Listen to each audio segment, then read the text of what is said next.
Devadasan Jerome Maria Fernandez പിതാവിന്റെ 34ാം ചരമവാർഷിക ആചരണത്തിന്റെ ഭാഗമായി കൊല്ലം രൂപത നേതൃത്വം വഹിക്കുന്ന സപ്തദിനാചരണ പരിപാടികൾക്ക് തുടക്കമായി. ജെറോം പിതാവിനാൽ സ്ഥാപിതമായ മിഷണറി സിസ്റ്റേഴ്സ് ഓഫ് സെന്റ് തെരേസാസിന്റെ ഉമയനെല്ലൂരിലെ ജനറലേറ്റിൽ വെച്ച് സ്മൃതിദീപം തെളിക്കലും ബിഷപ്പ് ജെറോം അനുസ്മരണ പ്രാർത്ഥനയും നടന്നു. കൊല്ലം രൂപതയുടെ പ്രഥമ തദ്ദേശീയ മിത്രാനായിരുന്ന ദേവദാസൻ ജെറോം മരിയ ഫെർണാണ്ടസ് പിതാവിന്റെ 34ാമത് ചരമവാർഷിക ദിനാചരണം വിപുലമായ ആത്മീയാഘോഷത്തിൽ കൊണ്ടാടുകയാണ് കൊല്ലം രൂപത.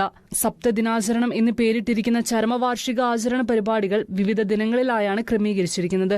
സപ്തദിനാചരണം പരിപാടിയുടെ 2ാം ദിനമായ ഇന്ന് ദേവദാസൻ ജെറോം പിതാവിനാൽ സ്ഥാപിതമായ missionary sisters of saint തെരേസിന്റെ Umayanallur ജനറലേറ്റിൽ വൈദികരും സന്യസ്തരും അൽമായരും സ്മൃതിദീപം തെളിച്ചു.